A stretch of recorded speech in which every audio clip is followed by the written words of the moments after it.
یاد آیا جی کہ ہندوستان کی سرزمین میں چند نوجوان تھے جی تو آپس میں دوستی تھی، تو انہیں پتہ چلا کہ فلاں جو پہاڑ ہے اس پہاڑ کے پیچھے وہاں پر سونا ہے، سونے کی کان ہے. اچھا ہندوستان میں بہت سے ایسے مقامات ہیں جی تو وہاں سونے کے ٹکڑے تلاش کرنے چلتے ہیں. اب وہ گروپ چل پڑا. جی اب جب وہ جا رہے ہیں تو راستے میں ان کو ایک جھونپڑا نظر آیا، تو اس جھونپڑے میں گئے تو ایک بابا جی بیٹھے ہیں، ایک بزرگ بیٹھے ہیں. تو ان سے الیک سلیک ہوئی تو وہ بزرگ نے ان کو کہا کہاں جا رہے ہو؟ وہ کہا جی ہم یہاں وہ سونا تلاش کرنے جا رہے ہیں. ہم نے دیکھا کہ آپ بیٹھے تو ہم سلام کر لیا. وہ بابا جی ان کو کوئی نصیحتیں کرنا شروع کر دیں، آخرت کی، دین کی اور اللہ کی باتیں کرنا شروع کر دیں.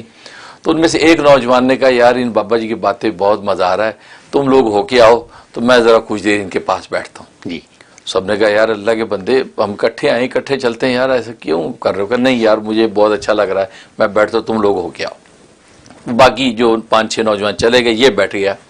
اب وہ بابا جی کی خدمت میں بیٹھ گیا اور بابا جی ان کو جو بھی نصیحتیں کرتے رہے، کوئی کھانا پینا بھی دیا وغیرہ وغیرہ، اس طرح چلتا رہا معاملہ.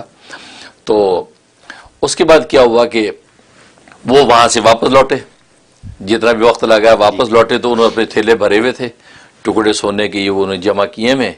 تو آئے تو آگے بھی دیکھا بھی ہم نے تو بھر لیا، یار دیکھو تم نہیں آئے. اس کو بڑا افسوس ہوا کہ یار یہ تو واقعی مل گیا سونا. تو میں خام خواہ یہ بابا جی کے پاس بیٹھا رہا، یار بڑا صدمہ ہوا. تو اب وہ بابا جی نے بھانپ لیا کہ بھئی یہ نوجوان کے ماتھے پہ بڑا صدمہ اور افسوس ہے. خیر وہ نوجوان نے کہا اچھا بھائی ٹھیک ہے تم پھر آ جانا بھائی، ہم تو نکلتے ہیں. وہ چلے گئے. اب یہ بھی انہیں کے پاس ہی تھے تو بابا جی کو قضاء حاجت کی ضرورت پیش آئی اور کہا کہ چلو، وہ لوٹے میں پانی تو نہیں تھا، اور کہا کہ چلو چلتے ہیں. کھیتوں میں چلے گئے. اب وہاں کھیتوں میں جب گئے ہیں تو وہاں سے بابا جی نے آواز لگائی اس نوجوان کو کہ وہ استنجے کے ڈھیلے ذرا لے کے آؤ، سنڈے کے ڈھیلے. اب وہ جنگل میں ڈھیلے ڈھونڈنے لگے. اب وہ نوجوان جس ڈھیلے کو اٹھاتا وہ سونا بن جاتا، سونا بن جاتا. وہ اس کو پھینک دیتا، پھر دوسرا اٹھاتا، سونا بن جاتا. اب وہ بابا جی جلدی کر رہے ہیں بھائی جلدی لاؤ بھائی استنجے کے لیے ڈھیلے. وہ جس ڈھیلے کو اٹھاتے سونا بنتا وہ اس کو، اور اس کو یہ پتا سونے سے سنجا ہوتا نہیں. اب وہ جو ڈھیلا اٹھاتا، اب وہ بابا جی سے شور مچا رہے جلدی لاؤ. اب آخر اس نے کہا کہ اصل میں بابا جی وہ جس میں ڈھیلے کو اٹھاتا وہ سونا بن جاتا ہے، ڈھیلا کو مل نہیں رہا. تو اسے نوجوان سوچے پتھر ہی اٹھا لیتا ہوں. تو پتھر اٹھائے وہ بھی سونے کا ڈلا بن گیا. تو بابا جی نے کہا کیا ہوا، کیوں دیر کر رہے ہو؟ کہا جی میں یہ پتھر اٹھایا یہ بھی سونا بن گیا، ڈھیلے اٹھائے وہ بھی سونا بن گیا. تو استنجے کے لیے تو مٹی کا ڈھیلا چاہیے، وہ مل نہیں پا رہا، اس لیے دیر ہو رہی ہے. جی تو بابا جی نے اب ایک بات کہی، کہا کہ بیٹا جس چیز سے استنجا جائز نہیں تم اس کی تلاش میں جا رہے تھے. واہ، جو ایسی اللہ کی نظر میں ناکارہ چیز ہے کہ جس سے استنجا نہیں ہو سکتا، پاک ہو کر خدا کے سامنے کھڑا نہیں ہو سکتا، وہ اس کے پیچھے تم جا رہے تھے، پہاڑ کے پیچھے. وہ مٹی کا ڈھیلا جس کے اندر اللہ نے وہ خوبی رکھی وہ تمہیں پاک کر کے خدا کے سامنے کھڑا کر دیتا ہے، اس مٹی کی قدر نہیں تیری نظر میں. اب چوٹ لگی اس نوجوان کے دل میں کہ اوہو، اب یہ بصیرت کی آنکھ کھلی کہ اوہ جس سونے کے اوپر مر رہی ساری دنیا، وہ سونا تو اس قابل نہیں کہ تمہیں استنجا کرا سکے. اور جبکہ مٹی کا ڈھیلا اس میں وہ کمال ہے کہ مٹی کا ڈھیلا تمہیں وضو کرا، تیمم میں وضو بھی کرا دیتا ہے، تمہیں استنجا بھی کرا دیتا ہے، اور تمہیں پاک کر کے اپنے مالک کے سامنے کھڑا کر دیتا ہے. اس مٹی کی تمہیں قیمت نہیں سمجھتے. یہ بات کسی کی چوٹ لگی. اس کے بعد خیر بزرگ نے جو نصیحت کی آ گئے. تو اس نوجوان نے کہا حضرت آج بصیرت کی آنکھ کھل گئی ہے، اب میں ہوں اور آپ کا دامن ہے، میں آپ کے پاس رہوں گا. 20 سال تک خدمت میں رہے. اور وہ نوجوان کون تھا؟ خواجہ نظام الدین اولیاء. سبحان اللہ. محمد بدایون اس کا نام تھا. خواجہ نظام الدین اولیاء بنا. اور وہ شیخ و مرشد کون تھا؟ بابا فرید الگنج شکر.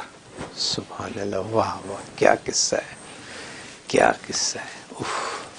آج ہم نے سمجھا ہی نہیں، ہم نے سمجھا ہی نہیں، خدا کو پہچانا نہیں ہے. یہ سونے چاندی کے اوپر آج مرتے ہیں، اس پر زندگیاں فنا کر دی ہم نے.